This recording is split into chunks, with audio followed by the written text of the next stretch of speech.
Real Bus está de volta à estrada. Uma volta responsável e controlada, seguindo todo o protocolo de higiene recomendado pelas autoridades de saúde. Uso obrigatório de máscaras, álcool em gel para todos, higienização completa dos ônibus e renovação do ar a cada minuto durante o trajeto. Se o seu destino for João Pessoa, Campina Grande, São João do Cariri, Serra Branca, Sumé, Monteiro, São José dos Cordeiros ou São Sebastião do Umbuzeiro, conte com a gente. Mesmo em tempos desafiadores, o compromisso da Real Bus é com a sua satisfação. Graças a Deus por nos reencontrarmos nessa belíssima manhã de quarta-feira, hoje 15 de dezembro. Estamos exatamente a 10 dias da celebração do musical natalino, realizado anualmente nas dependências da Igreja do Calvário, situada às margens do Açude Velho, confluência com o Parque da Criança. Você está convidado com a sua respectiva família.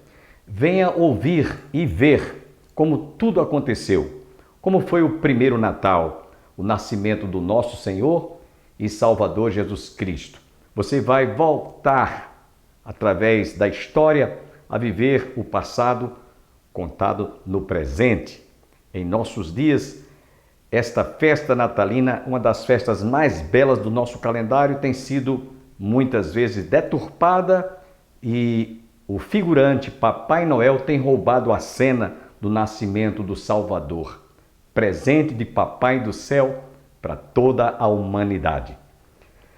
Hoje estaremos ouvindo dentro de instantes o pastor Antônio Júnior, que esteve recentemente visitando um campo transcultural na cidade de Caracoles, no México. Você vai ficar agora, sem perda de tempo, com o pastor Antônio Júnior.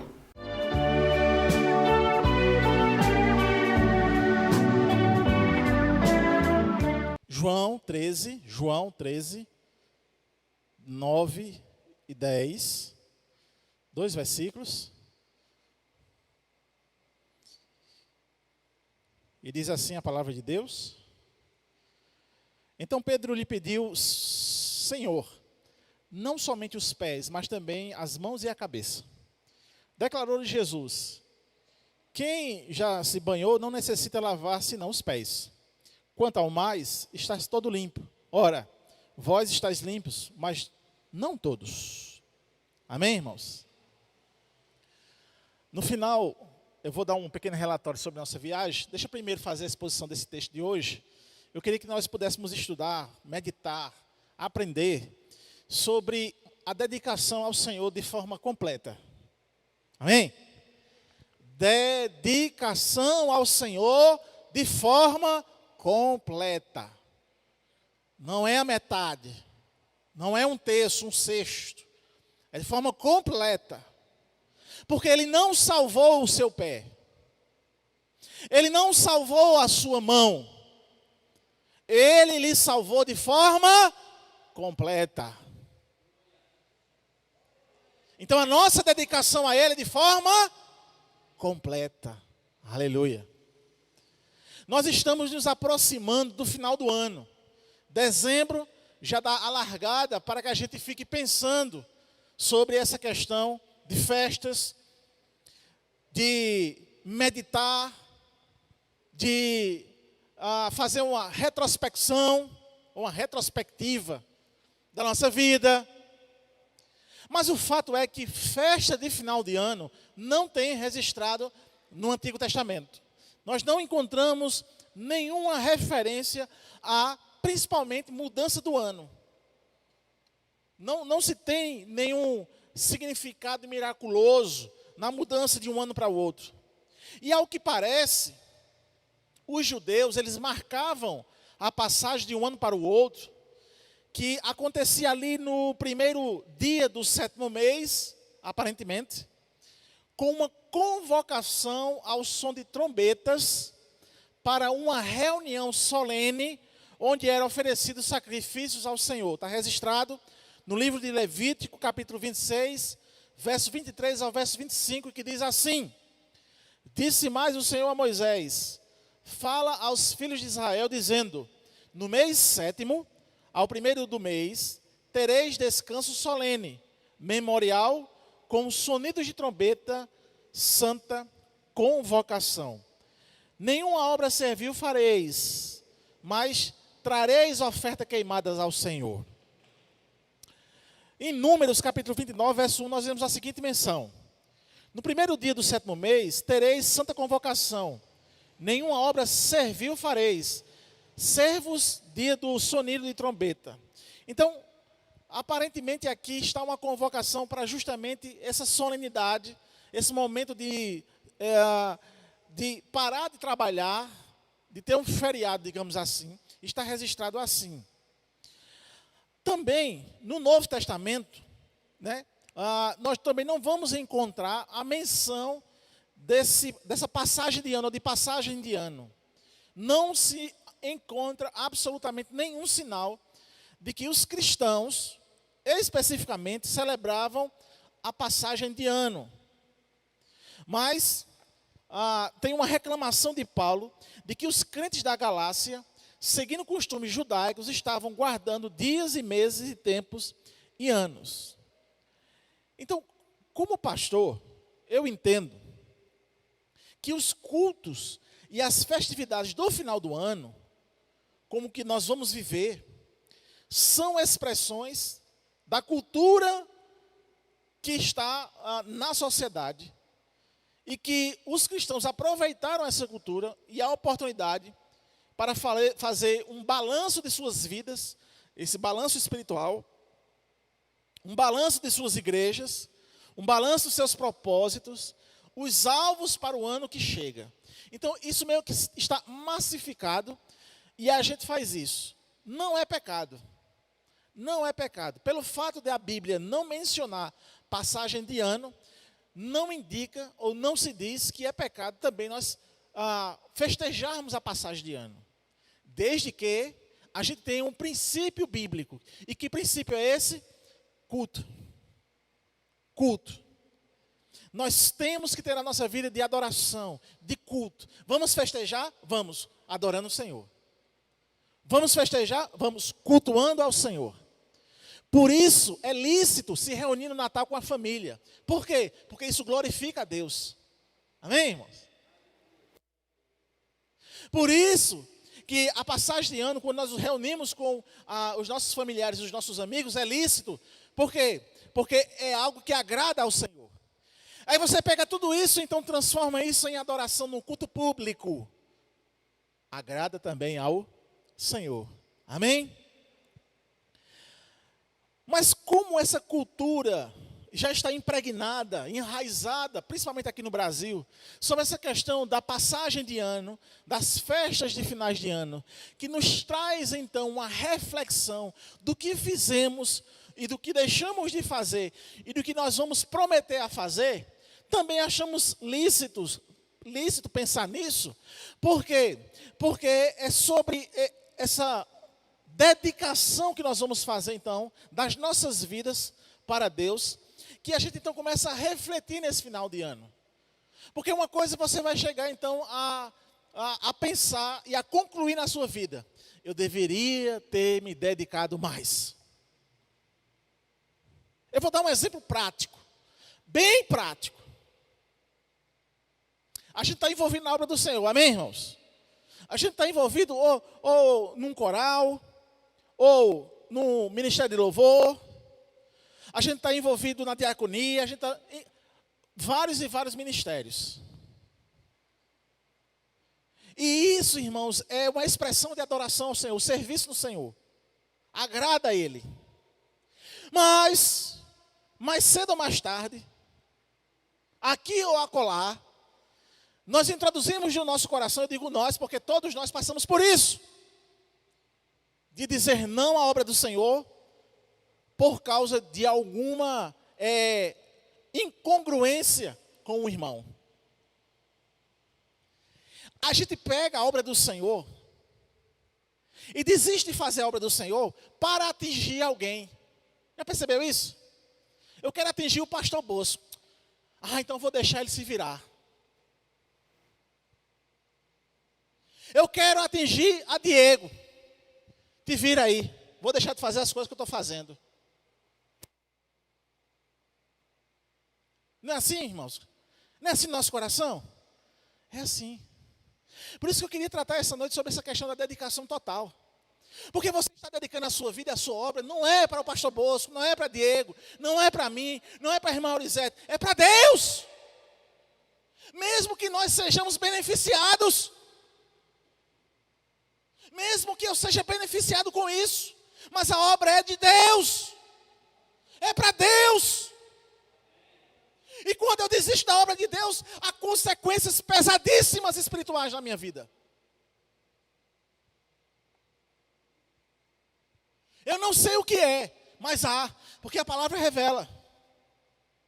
E Deus não é Deus para mentir, porque Ele não é homem. Ele é Deus verdadeiro. Então quero refletir, irmãos, nesse texto sobre essa dedicação da minha vida para Deus.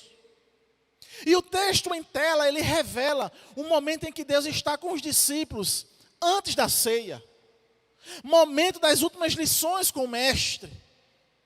E como sempre, Jesus está a se utilizar de analogia para explicar o reino espiritual, a nova fase que está para ser inaugurada. Eu e você, nós já estamos enxertados nessa nova fase. Você já é nova criatura. Você já é crente. Aleluia. E se você não é, hoje à noite não sai daqui sem aceitar. Mas nós já estamos no reino espiritual. Nós já participamos do reino do seu amor. Amém, irmãos? Aleluia. Nós não mais pensamos como homem carnal. Nós pensamos segundo a Bíblia. E isso é um pensamento espiritual. Não é carnal. Eu não penso com as dores do meu coração. Eu penso pelas dores de Cristo na cruz.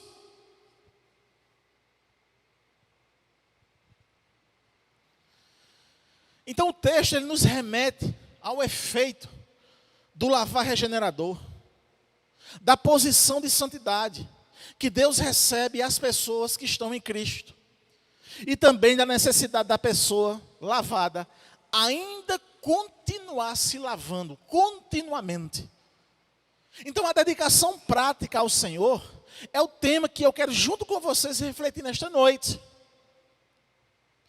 Sabe por quê, irmãos? Porque não podemos fingir ou negar as nossas limitações e os ataques do nosso eu, do inimigo de nossas almas. E nesse momento vejo que é propício, digamos assim, pensarmos sobre algumas coisas para sairmos um pouco mais consciente do que nós devemos ser e do que nós devemos evitar para não destruir nossa vida e o nosso ministério. Eu preciso parar para pensar sobre isso. Eu preciso parar para meditar, para refletir, para evitar coisas que destruam o meu ministério. Para pensar sobre coisas que são danosas,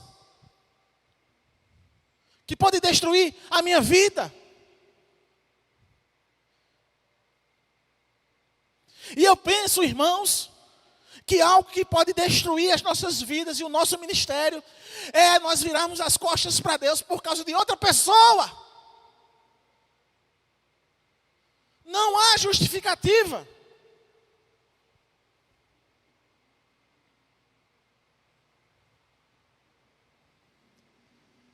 Irmãos, o pecado, ele se revela de várias facetas. A avareza tem levado algumas pessoas a olhar para o dinheiro como algo indispensável do ponto de vista da vaidade. A esperança constante em ganhar na Mega Sena, a podre da vida em servir e ser subserviente ao dinheiro, tem causado enormes prejuízos aos crentes e aos seus líderes. E isso acontece, deixa eu dizer para você, de forma bem prática, quando você negligencia qualquer coisa de Deus para ir trabalhar no horário de culto, no horário do seu serviço ao Senhor. Você vai porque você vai ganhar dinheiro, vai, mas você vai ter um prejuízo espiritual enorme, que você não tem nem noção do que é. Prefira ficar liso na presença do Senhor do que ser rico sem a graça de Deus.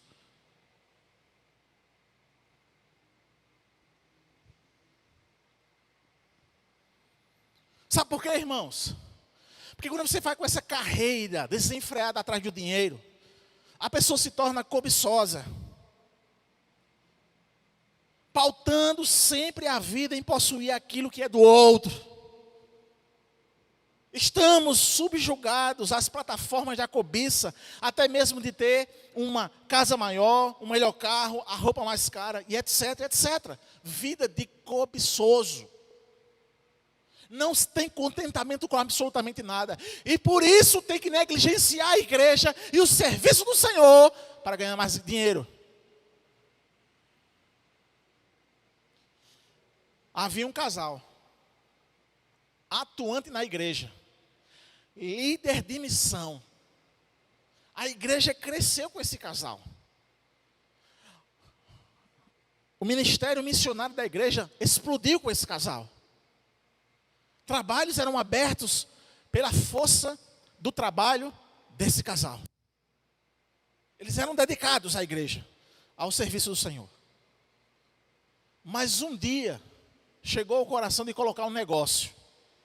E quem é empresário aqui na igreja sabe como é. O cara dorme para trabalhar e acorda para trabalhar. E trabalha dormindo. A primeira coisa que acontece, eu não vou mais participar do ministério, do departamento de missões não, porque a empresa está me consumindo. É uma justificativa, não é? É. E o negócio dele começou a prosperar. Eita, Deus está me abençoando. E os crentes chegam e dizem, eita, Deus está abençoando, está ganhando dinheiro, está melhorando de vida, a casa está melhor, o carro está melhor, eita, as condições de vida estão melhor. Mas aquilo que marcava eles na igreja, como um casal abençoado de missionários, tinha acabado. Sabe o que aconteceu com esse casal? Começou a deixar de vir para o culto, abandonou o departamento, deixou de vir ao culto. Começaram a viver uma vida cauterizada, espiritualmente falando. Eu não estou dizendo para você desistir dos seus negócios. Eu não estou dizendo para você parar de trabalhar.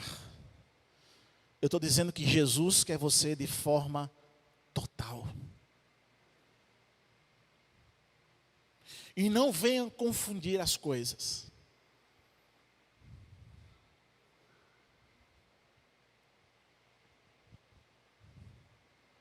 E por que eu digo confundir? Porque as pessoas confundem dedicação total com algo. Exemplo. Eu já vi vários maridos, ou alguns deles, reclamando porque a mulher passava 24 horas na igreja. Envolvida com tudo. Deixava de fazer a janta e o almoço. Responsabilidade dela porque ela não estava trabalhando fora. Trabalhava dentro de casa. Então é responsabilidade, consequentemente, de quem está em casa. Não é? Deixou de cuidar do marido. Isso é dedicação? Não, isso é falta de sabedoria. Às vezes quando uma senhora, ou as meninas como eu chamo, né, casada, chegava para mim e disse, pastor, o que é que eu faço? Ele está assim, você preparou a janta dele? Você deixou a sua roupa passadinha, arrumou as coisas e veio para a igreja? Não, eu deixei. Está errado. Deixei tudo preparado, deixei tudo pronto. Meu amor, eu vou agora à adoração ao Senhor, eu vou para o culto, daqui a pouco eu volto. Homem nenhum ia ter raiva de você. Ela estava se dedicando ao marido, fazendo o seu papel de mulher sábia, e edifica a casa, amém? E estava também no culto, dedicação total ao Senhor.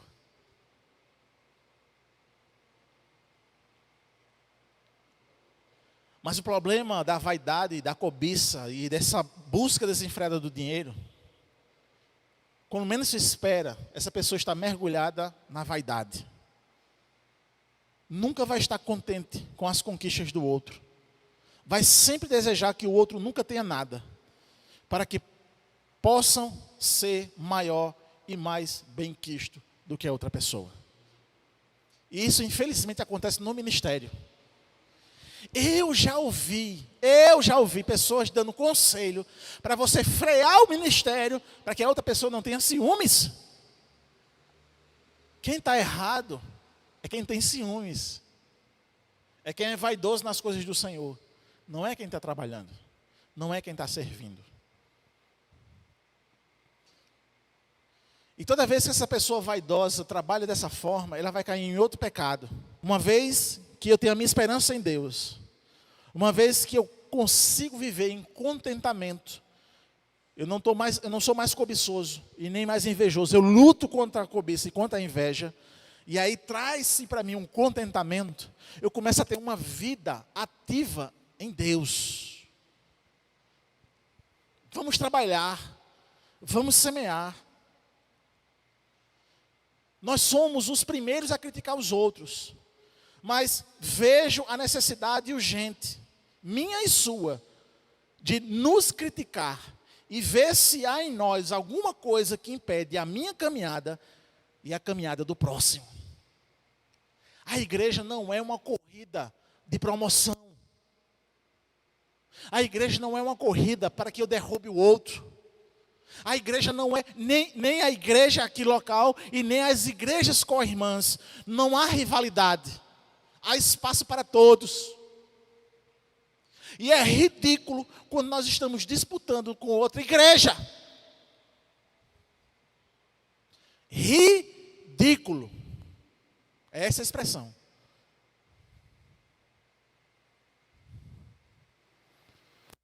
Precisamos ter uma vida ativa em Deus. Tiago, capítulo 2, verso 18, ele diz assim: tu tens a fé e eu tenho as obras. Mostra-me a tua fé sem as tuas obras, e eu te mostrarei a minha fé pelas minhas obras. Vida ativa em Deus. Quarto lugar, vida de fé. A fé rompe de fato todas as barreiras. Lucas capítulo 18, versículo 42 diz: e Jesus lhe disse: vê, a tua fé te salvou. Nós, irmãos, não somos salvos pela fé como tal, ou pela própria fé. Antes, somos salvos por Cristo somente, e Ele nos salva, dando-nos a fé eficaz. Fé, então, é nossa consciência de sua operação em nós, quando Ele estabelece uma relação espiritual conosco. Quando dizemos que somos salvos pela fé, isso é uma forma resumida de dizer que é Cristo quem nos salva, dando-nos a fé.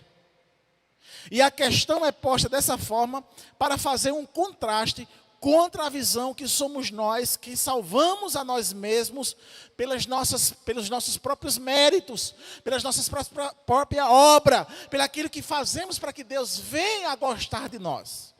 E não é assim. Deus é quem concede a salvação, é Deus que de fato concede a nós essa fé eficaz, e nós a respondemos com fé.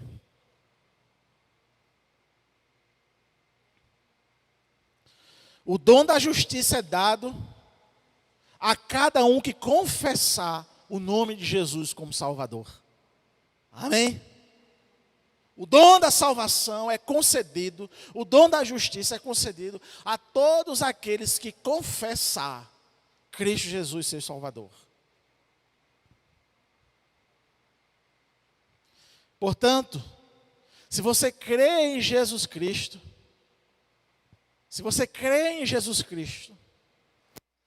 é um momento de você se regozijar, porque você é um privilegiado. A salvação é uma obra perfeita de Deus, de forma que não existe nenhum lugar para nos orgulharmos, nem mesmo para termos algum tipo de vaidade. 2 Coríntios capítulo 5, verso 7, Paulo disse: porque andamos por fé e não por vistas. Aleluia. É algo perfeito e eficaz. Concluo então, irmãos, essa palavra, essa ideia de dedicarmos de forma totalmente ao Senhor, com algumas questões que o puritano chamado Richard Baxter escreveu sobre uma vida prática de dedicação ao Senhor. E ele diz o seguinte: vocês terão mais interesse em entender as Escrituras e em saber tanto o que agrada quanto o que desagrada a Deus. Quando nos dedicamos ao Senhor, vai acontecer justamente isso. Essa dedicação ao Senhor é justamente aprender da sua palavra, aprender das suas Escrituras. E entendendo as Escrituras, nós vamos entender de fato o que é que agrada ao Senhor e o que é que vai desagradar ao Senhor. É importante nós entendermos isso. Porque é nesse momento que nós entendemos pela Escritura o que é que vai agradar ao Senhor e desagradar ao Senhor, que nós vamos ter então a nossa posição diante dEle. É o que vai então condicionar o meu sim e o meu não para as circunstâncias da vida. Quando eu entendo o que é que agrada ao Senhor, eu sempre vou tomar uma decisão de acordo com Deus e o que agrada a Ele. E eu vou tomar a decisão também quando algo vai desagradá-lo. Segundo lugar, vocês terão mais interesse na realização de todos os seus deveres com o propósito de agradar a Deus e não aos homens. É bem óbvio, né, irmãos? Mas como é bom repetir isso. Precisamos desenvolver esse interesse de realizar todos os nossos deveres com um propósito, o propósito de agradar a Deus e não aos homens. Em terceiro e último lugar, vocês olharão para seus corações e não só para as suas ações, para os seus fins e pensamentos, para o seu homem interior e seu nível de espiritualidade. Dedicação total ao Senhor. Vamos refletir sobre isso e vamos começar a praticar. Vamos fazer as escolhas certas. Vamos tomar as atitudes corretas para sempre agradar ao Senhor. Não a você mesmo e nem a outra, mas sempre ao Senhor. Amém, amados irmãos? Era essa palavra que eu queria trazer para vocês esta noite. Vamos ficar em pé. Após a oração eu vou tecer alguns comentários sobre a nossa viagem e estarei dando outros relatórios mais na frente, mas eu sei que eu tenho que conversar hoje com os irmãos, porque os irmãos ficam querendo saber e eu entendo como é isso. Bondoso Deus, Santo e Eterno Pai, obrigado por mais uma vez estamos refletindo sobre a Tua santa e bendita palavra, sobre aquilo que é a nossa responsabilidade, sobre aquilo que é o nosso dever e sobre aquilo que o Senhor fez sobre nós. Obrigado, Pai, em nome de Jesus, por mais um culto em que temos a oportunidade de forma livre e dedicada, cultuarmos ao Senhor e adorar o Senhor e poder sentir a Tua presença. Abençoa-nos, Pai, no nome de Jesus, como igreja, como cidadão, como homem e mulher separada para o Senhor, e que continuamos perseverantemente nos caminhos do Senhor. É assim que eu oro agradecido nesta noite, em nome de Jesus. Amém.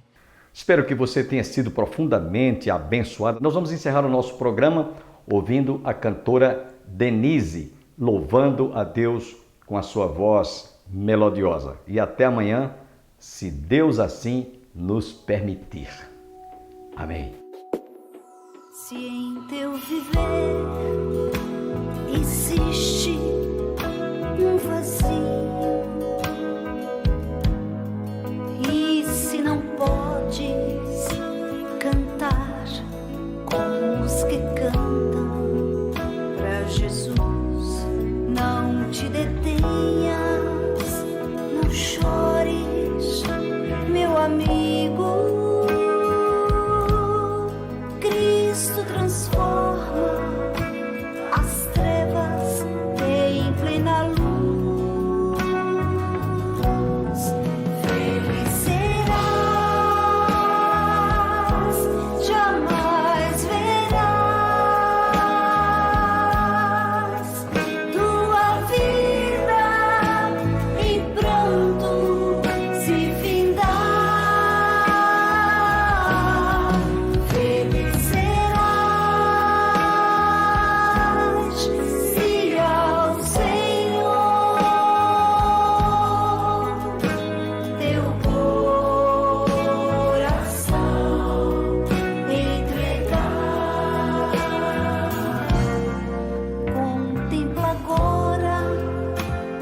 as bênçãos de Cristo, quando em sorriso tuas lágrimas Ele vai transformar, pra sempre guiará os teus caminhos e com amor ao céu te levará. Feliz serás, jamais verás tua vida em pranto se findar. Feliz serás se ao Senhor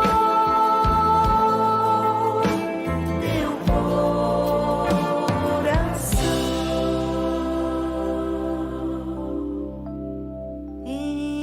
entregar.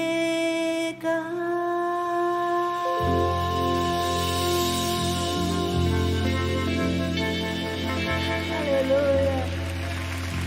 Jesus é louvado. Obrigada, Jesus.